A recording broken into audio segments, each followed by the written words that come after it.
오늘 우리에게 주신 하나님의 말씀은 베드로전서 1장 1절로 7절까지 말씀입니다. 베드로전서 1장 1절로 7절까지 말씀 받으셨으면 저와 여러분 한 절씩 받들어 교독함으로 하나님의 말씀 받겠습니다. 예수 그리스도의 사도 베드로는 본도, 갈라디아, 갑바도기아, 아시아와 비두니아에 흩어진 나그네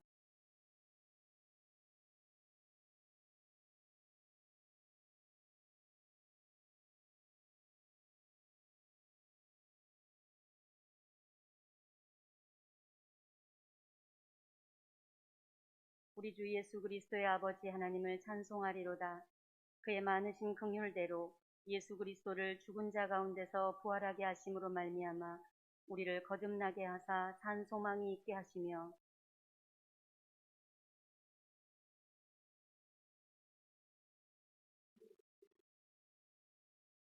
너희는 말세에 나타내기로 예비하신 구원을 얻기 위하여 믿음으로 말미암아 하나님의 능력으로 보호하심을 받았느니라.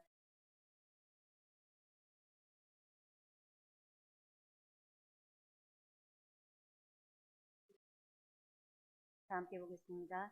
너희 믿음의 확실함은 불로 연단하여도 없어질 금보다 더 귀하여 예수 그리스도께서 나타나실 때에 칭찬과 영광과 존귀를 얻게 할 것입니다. 아멘. 할렐루야. 우리 앞뒤 좌우로 인사하겠습니다. 잘 나오셨습니다. 은혜 많이 받읍시다. 아멘. 가정에서 이 수요 예배를 참여하다가 오늘 또 교회로 와서 함께 만나니 더 반갑습니다. 저희는 또 녹화할 때는 녹화하는 대로 성도님들이 안 계셔서 여기를 성도님들이 계신다 생각하고 늘 녹화를 했었거든요. 그러자니 마음이 참 그랬는데요. 이렇게 또 함께 마주하면서 하나님의 말씀을 대하니 감격스럽습니다. 할렐루야. 자, 여러분 요즘에 특히 더 많이 회자되는 유행어 중에 하나가 버킷리스트라는 말이 있어요. 혹시 들어보셨나요? 버킷리스트. 고개를 끄덕끄덕 하시는 분도 계시는데요. 이게 뭐냐면 내가 죽기 전에 꼭 이루어보고 싶은 것 이거거든요. 그래서 죽기 전에 꼭 이루어보고 싶은 것들 이걸 이제 리스트를 정하는 거예요. 뭐 1위부터 10위까지 이렇게 해보면서 지금은 비록 이루어지지 않지만 당장은 아니지만 반드시 죽기 전에는 내가 꼭 이거는 꼭 해보리라 라는 것들을 이제 소망하면서 기대하면서 그렇게 만들어 보는 거예요. 이게 주로 이제 어디에 좀 많이 적용이 되냐면 우울증 환자 치료나 심리적으로 좀 어려움을 당하고 있는 분들에게 이 요법을 적용하면 굉장한 효과가 있답니다.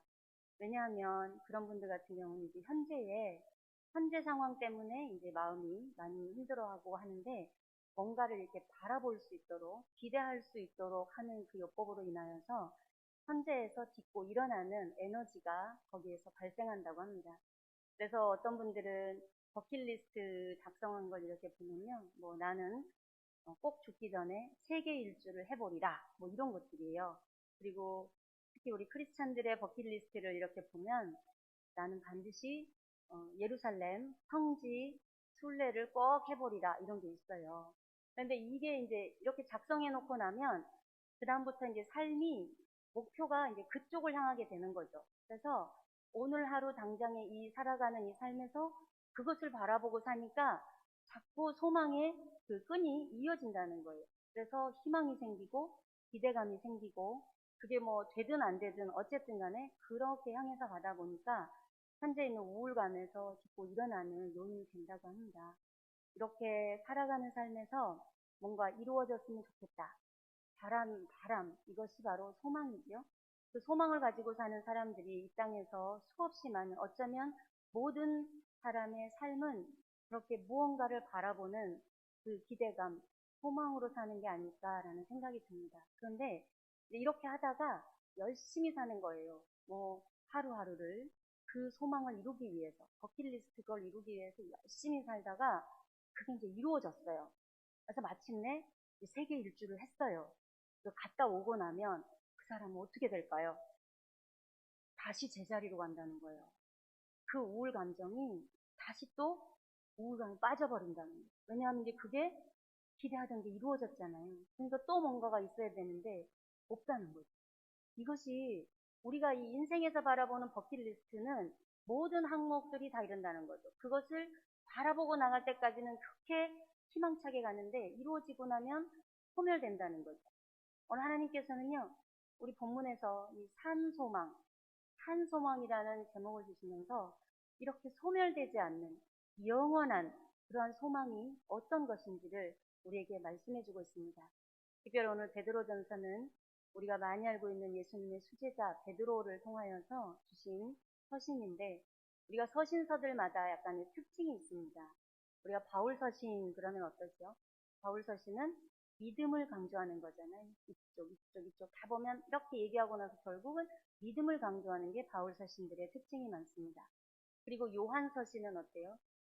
주로 사랑을 얘기하죠. 그렇다면 베드로 서신은 무엇을 얘기할까요? 베드로의 서신은요, 어떤 목사님이 이 베드로 서신을 성경 공부할 때 말씀해 주시는 걸 제가 듣고 아주 임팩트 있는 내용이다라는 생각이 들어서 끝까지 이 베드로 전서를 잊어버리지가 않게 돼요. 그래서 여러분들하고 한번 그걸 차용해 와서 나누고 싶은데, 그 목사님이 그러시더라고요. 베드로 서신을 기억하려면 연예인 한 분을 기억하면 돼요, 이러시는 거예요. 바로 누구냐면 고소영. 고소영 아시나요? 그쵸. 왜 고소영인가? 그러고 봤더니 이 베드로 서신의 특징적인 게 이 고소영 이 세 글자에 있다는 거예요. 그래서 뭐냐면 고난, 소망, 영광. 이게 베드로 서신을 대표하는 글자들이랍니다. 여러분들 이제 안 잊어버리시겠죠? 베드로 서신 그러면 누구라고요? 고소영. 그래서 이 베드로 서신의 특징이 고난을 받고 있는 박해 가운데 있는 사람들에게 소망이 되시는 예수 그리스도를 소개함으로 영광 가운데 거할 그분을 기다리는 이 내용을 얘기하고 있다는 거죠. 여러분, 오늘 그 내용이 어떻게 이렇게 전개가 돼서 우리에게도 하나님께서 이렇게 베드로 서신의 말씀으로 소망과 위로를 주시는지, 이 당시에 유대 백성들에게, 유대 그리스도인들에게 전하는 말씀이지만 지금 오늘 현재 이 자리에 있는 우리에게도 동일하게 주시는 말씀인 줄 믿습니다. 먼저 우리가 1절, 2절의 말씀을 보면 인사로 시작하고 있죠. 베드로 사도가 이제 여기 뭐 본도, 갈라디아, 갑바도기아, 아시아, 비두니아 이렇게 쭉 얘기하면서 이곳에 흩어져 있는 이렇게 얘기를 하잖아요. 이거를 이제 이해하려면 이 당시의 배경을 좀 우리가 알아야 되겠죠. 도대체 이 지역이 뭐고 왜 이렇게 흩어져 있다고도 얘기하는가 할 텐데, 이 당시를 보자면 이제 바벨론 유수에 인해서 유대 백성들이 다 뿔뿔이 흩어졌어요. 각처로. 우리가 이것을 뭐라고 하죠? 흩어진 백성들. 디아스포라. 그러죠.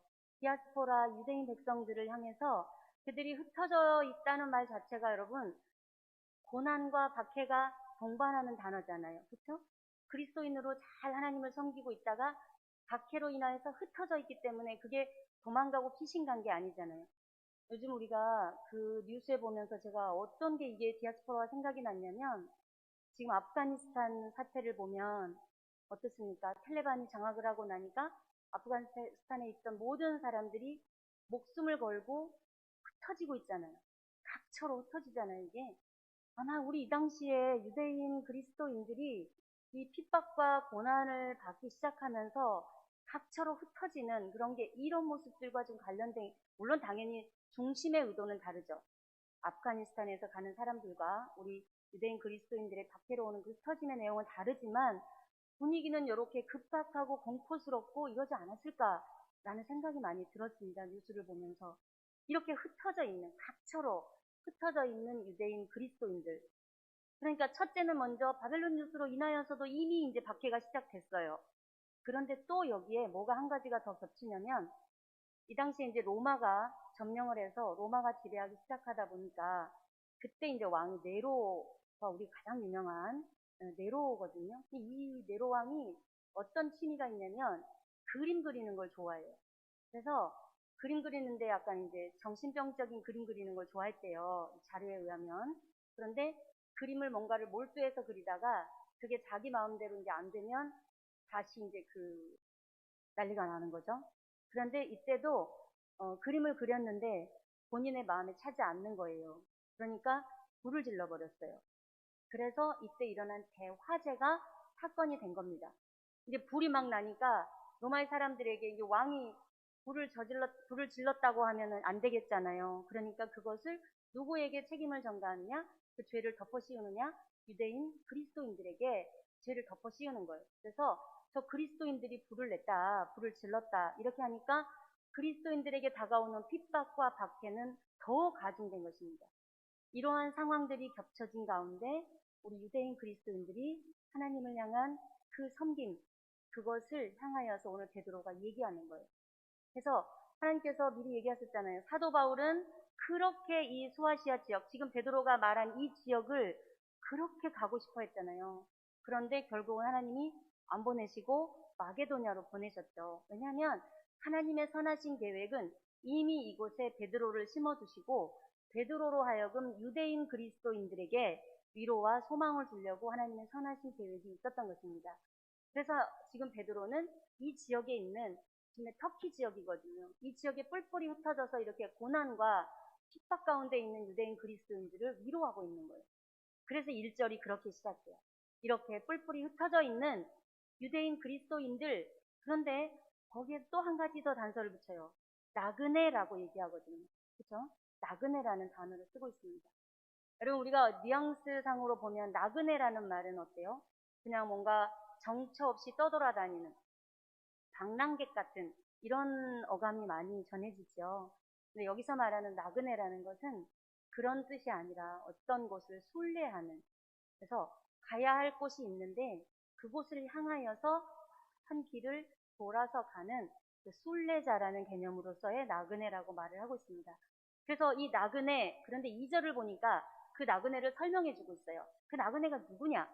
그냥 방랑하는 사람들이 아니라 곧 이렇게 설명하거든요. 그러니까 2절에 있는 내용은 1절에서 얘기해주는 그 나그네가 누군지를 설명해주고 있는 거예요. 그리고 보면 2절에서 세 가지로 그 나그네가 누군지를 설명하고 있습니다. 첫 번째는 우리 하나님께서 미리 아심으로라고 되어 있어요. 미리 아심. 그러니까 미리 아심으로 이 나그네가 결국은 순례 어딘가를 향해서 가는데 나중에 얘기하면 그게 바로 누구죠? 성도 우리들이거든요. 그러니까 하나님께서 미리 알고 구원해 주신, 그래서 에베소서 1장 4절 5절에 보면 하나님이 우리를 향한 구원은 하나님의 그 예정하심과 만세전에 선택하심으로 이루어졌다고 말씀하고 있습니다. 유대인 그리스도뿐만 아니라 지금 이 말씀을 듣고 있는 우리 모두는 이렇게 하나님의 미리 아심으로 구원을 받은 줄 믿습니다. 하나님께서 이렇게 미리 아심이란 단어를 통해서 이 유대인 나그네된 흩어져 있는 이 그리스도인들에게 첫 번째 얘기해 주는 거예요. 여러분은 나그네인데 누구냐? 하나님께서 미리 아시고 선택해 주신 그렇게 구원을 받은 대상들입니다. 이렇게 말씀해 주고 있어요. 그리고 또한 두 번째는 성령님의 거룩하심을 따라서 순종하심으로 이렇게 얘기하거든요. 성령님께서 하나님과 함께 우리를 거룩한 하나님의 백성으로 매일매일 인도해 주시고 보호해 주시고 동행해 주시는 그런 사람들이라고 얘기해 주고 있습니다. 또 나아가서 예수 그리스도의 핏부림을 인하여서 우리는 하나님의 또 나그네된 그 순례자들이라고 얘기하고 있어요. 그러니까 이 나그네는 결국 누구냐? 그냥 정처 없이 이 세상을 떠돌아다닌 사람들이 아니라 하나님께서 예정하셔서 선택해 주시고 성령님께서 거룩하게 빚어가시고 예수 그리스도의 그 보혈의 힘으로 늘 살아가는, 구원받고 살아가는 그 대상들이 여러분입니다 라고 말씀하고 있습니다. 여러분, 이게 바로 정체성이잖아요. 내가 누군가, 내가 누구인가. 이 정체성을 바로 아는 사람이야말로 어떤 상황에 놓여 있어도 어떻게 살아가느냐에 인생의 삶이 달라지는 것입니다. 이 유대인 그리스도인들이 지금 이렇게 핍박받는 상황에 놓여 있는데 사도 베드로가 차라리 그냥 얼마나 힘드십니까? 얼마나 아픕니까? 이렇게 위로를 해야 될 텐데 지금 첫 번째 얘기하는 게 뭐죠? 당신들이 누구냐? 그것을 바로 알아라. 이렇게 얘기하고 있어요. 모름지기 성도는 내가 누구인지를 아는 것, 그것부터 하나님 나라를 이루어가는 데에 출발점이 되는 줄 믿습니다. 여러분, 저희 그 교육사역국이 지난 주간에 이제 아이들이 계속 비대면이 되고 얼굴을 못 보다 보니까 계속 이제 영적인 상태가 좀 걱정이 됐었습니다. 그래서 부모님들과 또 가족, 우리 아이들을 다 온라인으로 초대해서 온라인으로 줌으로 만나는 다니엘 기도회를 시작했었어요. 일주일 동안. 그래서 선생님들과 우리 교육국 장로님과 또 부장님들, 교육자, 가족 모두가 우리 교육국에 속해 있는 모두가 줌으로 함께 들어왔어요. 첫날 이제 담임 목사님께서 함께 은혜의 내용을 말씀해 주시고 시작을 선포해 주셨죠. 그리고 매일매일 한 것이 뭐였냐면 나는 하나님의 다니엘입니다. 이 시대를 기도로 나가는 하나님의 다니엘입니다. 이걸 이제 선포했어요.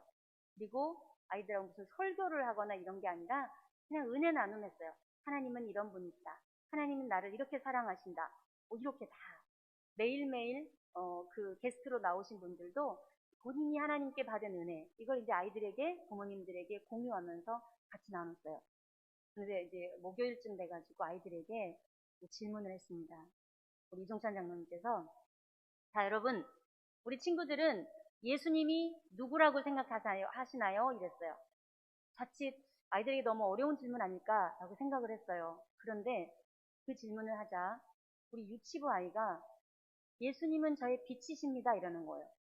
여러분 이게 5세 아이 입에서 나온 말입니다. 그리고 유년부 아이, 1학년에서 3학년인 유년부 아이가 뭐라고 얘기했냐면 예수님은 저를 인도해 주시는 분입니다. 또 아이들이 예수님은 저를 보호해 주시는 분입니다. 우리 여기 앉아있지만 중등부 다운이는 예수님은 저를 구원해 주신 분입니다. 이렇게 고백을 했어요. 이 아이들은 예수님이 나에게 어떤 분인지 따라서 내가 예수님께 어떤 존재인지를 분명히 아는 애들이에요. 그러다 보니까 그 다니엘 기도회에서 우리가 이제 다니엘처럼 함께 기도합시다. 이렇게 하고 기도 제목을 아이들로부터 받았습니다.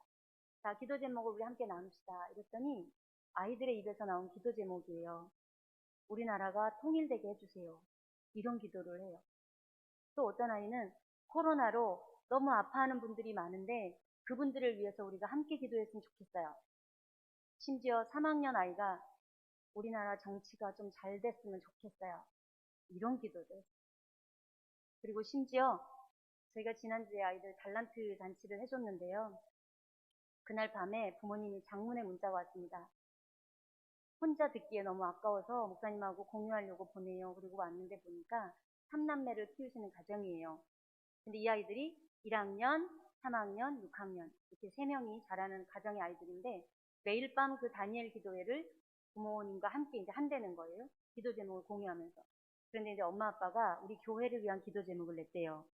교회 재정이 어려워서 하나님이 속히 이런 걸 채워주시고 우리 교회 어려움이 해결됐으면 좋겠어요. 라고 기도 제목을 부모님이 냈대요. 그랬더니 아이가 교회가 이렇게 어려운데도 우리에게 달란트 잔치를 해주고 성경학교를 해줘서 교회에 어려움이 생기지 않나 걱정이 돼요. 그래서 더 교회를 위해서 기도했으면 좋겠어요. 이렇게 고백을 하더랍니다. 여러분 이 아이들이 나 공부 잘하게 해주세요. 공부 잘해서 성공하게 해주세요. 또는 내가 돈 많이 벌어가지고 이 세상에서 잘 먹고 잘 사게 해주세요. 이런 기도 제목을 내는 아이는 한 명도 없었습니다. 이 아이들은 자신의 정체성을 분명히 아는 애들이에요. 자신이 바라보는 대상이 누군지를 정확히 알고 있는 애들입니다. 이렇듯이 성도는 내가 누구인지 하나님께서 나를 선택해 주셨다는 그 확신 그리고 성령님께서 나를 거룩하게 이끌어가고 계신다는 그 믿음의 확신 그리고 무엇보다 예수님께서 그 십자가에서 흘리신 보혈이 나에게 강같이 매일매일 흘러넘치고 있는 그 존재가 나라는 것 이것을 분명히 알고 가는 것이 성도라는 정체성인 것입니다. 이러한 믿음으로 주님 앞에 나아가는 저와 여러분 되시기를 소망합니다. 자, 이렇게 이제 이런 정체성을 가지고 나간 다음에 오늘 본문에서는 3절 4절에 이야기하고 있어요. 자, 우리 하나님을 찬송합니다. 왜 그러느냐? 예수 그리스도께서 십자가에 죽으시고 부활하심으로 인하여서 우리는 새 생명을 얻었다는 거예요. 거듭나게 되었다는 거예요. 그렇게 함으로 산 소망을 가지게 되었다고 말씀하고 있습니다. 여러분 초대교회에 보면 제자들이 어떻습니까?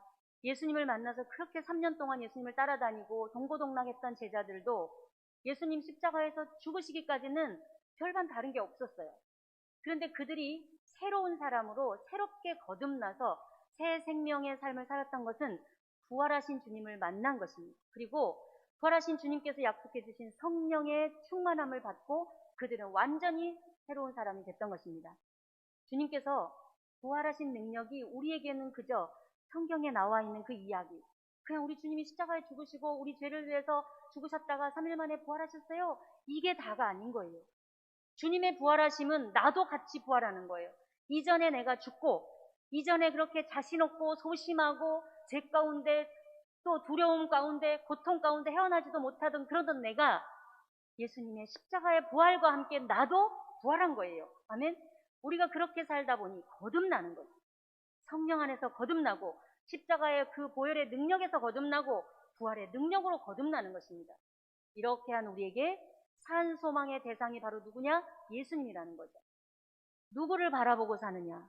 어디를 바라보고 사느냐? 이게 중요한 것이거든요. 어떤 부자가 너무 이 세상에서 성공을 다 했어요. 더 이상 바랄 게 없는 거예요. 돈도 많죠. 자녀도 잘 됐죠. 집안도 평안하죠. 명예도 있죠. 서러울 게 없는 거예요. 여러분 지금 들으면서 저 사람이 나였으면 좋겠다 혹시 이러시나요? 이랬어요. 그런데 마음이 우울한 거예요. 행복하지가 않아요. 도대체 이 원인이 뭘까? 그래서 어느 날 정처 없이 길을 걷고 있는데 저만치 오는 어떤 사람이 엄청 남루한 옷차림을 하고 있는데 덩실덩실 춤을 추면서 그냥 싱글벙글 웃고 있는 거예요. 이 사람이 이해가 안 가는 거죠. 그래서 그 사람한테 다가갔어요. 여보시오, 아니 댁은 뭔가 이렇게 부족한 게 많아 보이는데 뭐가 그렇게 행복하시오? 뭐가 그렇게 기쁘시오? 로 물었어요. 이 사람이 제가 기쁜 이유요? 한번 들어보실래요? 딱 3가지입니다. 한 가지는 둘러보세요. 저렇게 땅에 기어다니는 저렇게 동물들도 있고 미물들도 있고 생명도 없는 저런 식물들도 있고 저런데 저를 봐요. 저는 말도 할 수 있죠. 걸어다니죠. 제 마음대로 생각도 할 수 있죠. 먹고 싶으면 먹을 수 있죠. 이렇게 사람으로 태어나게 해주셨으니 얼마나 감사합니까? 이러는 거예요. 또 2번째, 저 보이시죠? 제가 한쪽 다리를 좀 접니다마는 이 한 다리 전다고 뭐 제가 어딜 볼까요? 동서남북 사방을 다 다닐 수 있습니다. 그러니 얼마나 감사합니까? 이러는 거예요. 3번째는 제가 이 땅에서는 지금 뭐 선생님만큼 내놓을 거 보잘 것 없고 사람들이 저라는 사람 기억해주는 사람도 없지만 저는 그게 다가 아닙니다. 저에게 보아 영원한 곳, 제가 반드시 갈 곳, 그곳이 저한테는 있습니다. 그래서 저는 그곳을 바라보고 사니까 매일매일 기쁜 거예요. 매일매일 하루하루 다가오고 있으니 제가 슬플 게 뭐 있겠습니까? 이러고 지나가는 거예요. 그 부자가 듣더니 고개를 끄덕하는 거예요. 그렇구나. 저 사람은 진짜 인생의 의미를 알고 사는구나 했다는 거죠. 여러분, 어디를 바라보고 사느냐? 그 부자만 바라봤다면 죽을 맛인 거죠. 그 부자의 외모, 조건, 상황 이것만 바라봤다면 이 사람의 기쁨이 뭐가 있겠습니까? 그냥 불만투성이고 원망투성이고 나는 왜 이 땅에서 이 모양 이 꼴로 살고 있나 이러겠죠. 하지만 진정으로 바라볼 곳을 바라보고 사는 사람은 다른 사람들이 보는 그 시각과 다른 곳을 다른 마음으로 산다는 것이죠. 찬송가 여러분 479장부터요 494장 사이 나중에 집에 가서 찾아보세요. 거기에 타이틀이 뭐가 달려있냐면 미래와 소망이 달려있어요. 우리가 찬송가 볼 때마다 뭐 평안, 뭐 기도 이런 거 있죠. 뭐 전도 이런 거 있듯이 이 부분에는 미래와 소망이라는 게 달려있어요. 그런데 참으로 아이러니한 게 있습니다. 여러분 우리가 교회에서 찬송을 많이 부르죠. 그런데 유독 이 부분에 해당하는 찬송은 특정할 때만 많이 불러요. 언제 부르는지 아십니까? 장례식 때. 천국에서 만나보자. 하늘 가는 밝은 길이. 잠시 세상에 내가 살면서. 이런 거 여러분 우리 예배 때 뭐 이럴 때 예배 때 많이 부르셨나요? 제가 어릴 때부터 자란 기억 가운데는 이거를 예배 때 수요 예배나 뭐 금요 예배 이럴 때 자주 부른 기억은 별로 없는 것 같아요. 언제 자주 들었냐면은 장례식장의 주 레파토리 찬송이에요. 그런데 여러분 그 가사의 내용이 타이틀이 뭐라고요? 미래와 소망이에요. 장차 우리가 갈 곳, 장차 우리가 지금 바라보고 살아야 할 곳, 그 내용이 이 찬송과 가사들의 구구절절 들어있어요. 특히나 우리 그 찬송가 479장 여기에 보면은 어때요? 이 세상 고난이 걱정이, 평안이 없는데 고생과 걱정이 얼마나 많으냐? 우리가 돌아갈 곳은 영원히 갈 곳 내 어디다? 본향이다. 하늘나라다. 이 찬송이에요. 그런데 이 찬송을 그 가사를 쓴 분이 어떤 사연이 있는지 아십니까? 이 가사를 쓰신 분이 목사님이세요. 이분이 23살에 목사가 됐어요. 그런데 목사 안수 받고 6개월 만에 병이 걸린 거예요. 그래서 목회도 못하고 고향으로 가셔가지고 고향에서 그냥 하루하루 지내고 계시는 거예요. 그런데 살다 보니 이 땅에 살아가는 이 세상이 평안도 없고 늘 눈 뜨면 고생이고 걱정이고 이런 거예요. 그런데 영원한 곳을 바라보다 보니 그것은 아무것도 아니더라는 거예요. 그래서 이 찬송가 가사를 이분이 천국에 입성하기 하루 전날 이 가사를 쓰셨답니다. 이 가사를 쓰시고 그 다음날 천국으로 들어가셨어요. 여러분 우리가 바라건대 이 부분에 있는 찬송을 좀 많이 불렀으면 좋겠어요.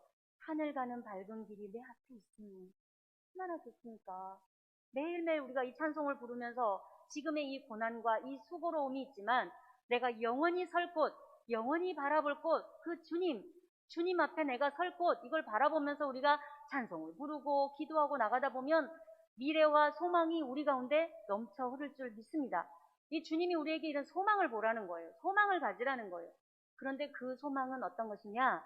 오늘 4절에 보니까 썩지도 않고 더럽지도 않고 쇠하지도 않는 영원한 기업, 우리가 갈 곳, 그곳을 하나님이 우리에게 주셨다는 거예요. 그게 우리가 갈 본향 아닙니까? 그곳을 바라보고 사는 사람들은 이 소망이 죽은 게 아니라 살아있는 소망이 되는 거예요. 매일매일이 즐거운 거예요. 하루하루 날이 간다고 일주일이 그냥 화살같이 지나간다고 아이고 죽을 날만 다가오네 이게 아니라 하루하루 다가가면 다가갈수록 우리는 주님 앞에 안길 그 시간이 가까워 오고 있다는 거죠. 얼마나 즐겁습니까? 얼마나 기대됩니까? 주님 앞에 안겼을 때 주님께서 뭐라고 얘기하실까? 야, 주님이 내가 그동안에 이게 속이 타 뭉그러졌던 이것들, 내가 눈물 흘렸던 것, 내가 억울하지만 참고 있었던 것, 이 모든 것들 다 기억해 주시고 영원한 기업, 나의 그곳에 갔을 때 주님이 나에게 뭐라고 말씀하실까? 이걸 기대하면서 가는 걸음은 비록 남루한 차림으로 걸어가지만 기쁨 가운데 깡충깡충 뛰면서 갔던 그 사람과 같은 마음이 될 줄 믿습니다. 이렇게 하면서 오늘 이제 마지막 5절에서 7절은 말씀하고 있어요. 그러면 산 소망으로 그렇게 천국을 바라보면서 사는 사람들은 그럼 이 땅에서는 어떻게 살아야 되는가? 그럼 매일 그냥 집안에 앉아가지고 나는 천국 갈 거니까 그날만 바라보자 이렇게 살으라는 얘기인가? 아니라는 거예요. 오늘 5절부터 7절은 우리의 든든한 믿음을 말씀하고 있습니다. 이 믿음은 불로 연단하 해도 없어질 금보다 더 귀하다. 우리 권사님 기도해 주셨지만 이보다 더 귀한 믿음이다. 그러니 이 믿음으로 오는 시련들은 우리는 그것을 도망가거나 피하거나 원망할 필요가 없다. 오히려 어떻게 하라고요? 기뻐하도다라고 얘기했어요. 왜냐면요. 예수님께서 말씀하셨거든요. 마태복음 25장에 보면 여러분 구구절절 예수님이 어디를 비유해 주시는 거죠? 천국을 비유해 주시잖아요. 대표적으로 두 가지가 우리가 말씀을 이 시간에 생각해 보면 좋겠는데 하나는 등불 열처녀, 그죠? 자, 등불을 준비한 열처녀들은 어떻습니까? 이 신랑이 오기를 그 유대 문화하고 연관된 내용이죠. 신랑이 오기를 기다리면서 등불을 켜고 딱 들고 이렇게 있어요. 그 마음이 어떻겠어요? 예전에 그 사극에 보면 우리나라 그 왕 맞이하는 그 중전 그분들 막 왕 기다릴 때 그 준비하고 기다리는 그 설레임 또 우리도 다 겪어봤잖아요. 결혼식 전날 그 설레임 신랑과 신부가 마주하게 되는 그 설레임 기대 기쁨 이 마음인 거죠. 그런데 어찌 졸겠습니까? 어떻게 졸고 앉아 있겠어요? 그 내용이거든요. 또 타국으로 여행 가면서 주인이 달란트를 맡기잖아요.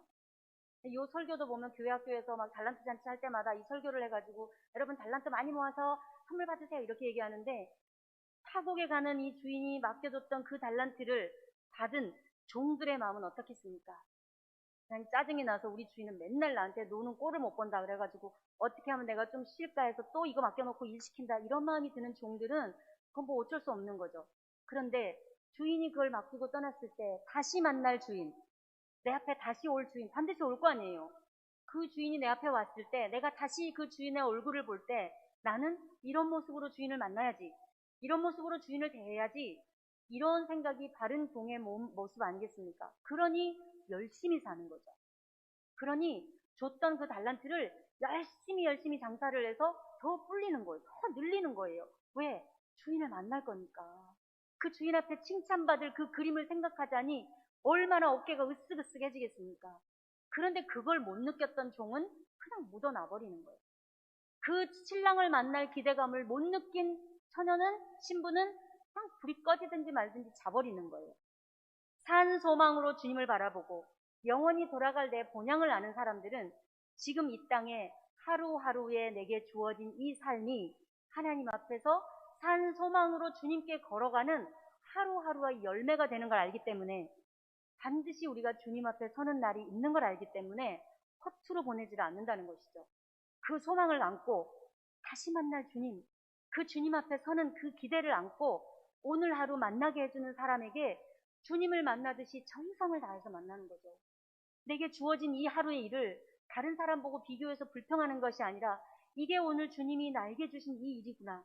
그럼 나는 오늘 이 일에 정말 최선을 다해서 빛과 소금의 역할을 해서 주님 앞에 서는 그날 참 잘하였다, 착하고 충성된 종아, 이 소리를 듣도록 정말 최선을 다해야 되겠구나. 이렇게 살아가다 보면 그런 우리를 향하여서 세상 사람들은 역시 다르다. 저 사람은 뭔가 달라. 아까 그 부자가 얘기했던 거죠. 저 사람은 뭔가 다르네. 이런 얘기가 나오고, 우리 주님께는 오늘 본문의 7절 마지막에 있는 것처럼 주님 다시 오실 때 찬송과 영광과 존귀를 얻게 될 것이라고 말씀하고 있습니다. 사랑하는 여러분, 오늘 핍박을 받고 있는 유대인 그리스도인들에게만 베드로가 여러분 얼마나 고난이 힘듭니까? 핍박 가운데 얼마나 견디기 힘드십니까? 하루하루가 얼마나 힘드십니까? 이게 아니에요. 지금 우리에게도 말씀하고 있어요. 우리도 힘들어요, 여러분. 코로나로 인해서 지금 얼마나 힘드십니까? 비단 그것뿐만 아니라 육체 질병이고 마음의 아픔이고 이 세상에 사는 삶 자체가 고난이요 걱정이라고 얘기했지 않습니까? 그런 속에 살고 있지만 정말 내가 바라봐야 할 본향을 바라보고 우리의 믿음의 주요 온전케 하시는 이 예수님을 바라보고 살아가는 삶은 그곳에서도 기쁨이 넘치게 되고 고난 중에서도 딛고 일어나는 소망이 불붙듯이 일어나게 되는 줄 믿습니다. 사도 바울은 로마서를 통해서 말씀하고 있죠. 우리가 환난을 받으나 즐거워한다. 왜? 환난은 무엇을? 인내를. 인내는 연단은 무엇을 이룬다고요? 소망을 이루게 될 줄 알미라라고 말씀하고 있습니다.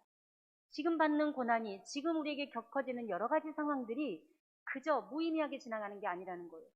소망을 두고 살아가는 사람, 예수님을 바라보며 살아있는 소망을 가지고 사는 사람은 내게 오는 이 환난이든 인내든 연단이든 이것이 이 소망으로 쭉 연결이 된다는 거죠. 그렇기 때문에 마태복음 24장 13절에는 얘기하죠. 이 모든 것을 잘 견디는 자, 끝까지 견디는 자는 마침내 무엇을 이루리라? 구원을 이루리라 말씀하고 있습니다. 여러분, 우리는 하나님께서 무시하시고 선택한 하나님의 자녀인 줄 믿습니다. 그렇기 때문에 어떤 상황에 있어도 잘 되면 잘 되는 대로, 어려우면 어려운 대로 내가 있는 이 자리에서 나의 정체성을 잃지 말고 바라만 보아야 할 그곳, 우리가 영원한 주님과 함께할 그곳, 우리의 본향, 그곳을 바라보는 시선으로 하나님 앞에 나아갈 때에 매일매일이 우리 삶에 기쁨이 넘치고 금보다 더 귀한 그런 믿음으로 살아간다고 주님께 칭찬받음으로 마침내 주님 앞에 섰을 때 우리에게 영광의 면류관을 씌워줄 그 주님을 기다리면서 하루하루를 승리하시는 저와 여러분 되시기를 소망합니다. 함께 기도하겠습니다. 아버지 하나님, 감사합니다. 오늘 베드로전서를 통하여서 흩어진 유대인들에게 말씀해주는 그 본문이 사실은 들어본 저의 이야기고 우리의 이야기입니다. 하나님, 이 말씀을 붙잡고 다시 일어설 수 있도록 믿음을 주시니 감사합니다. 우리가 어디를 바라보고 살아왔었는지요. 정말 우리가 바라보아야 할 곳, 바라보아야 할 분, 예수님을 바라보고 우리가 가야 할 아버지께서 예비해 두신 그곳, 천국을 바라보며 살아가다 보면 지금의 잠시의 이 고난도 눈물도 슬픔도 오히려 기쁨이 되고 연단이 되고 훈련이 되고 인내가 되어서 하나님께는 영광이요 우리에게도 기쁨이 된다는 것을 깨닫게 하시니 감사합니다. 매일매일 그렇게 살아서 하나님께 영광을 돌리는 우리가 될 수 있도록 은혜 베풀어 주옵소서. 감사를 드리며 예수님의 이름으로 기도드립니다. 아멘.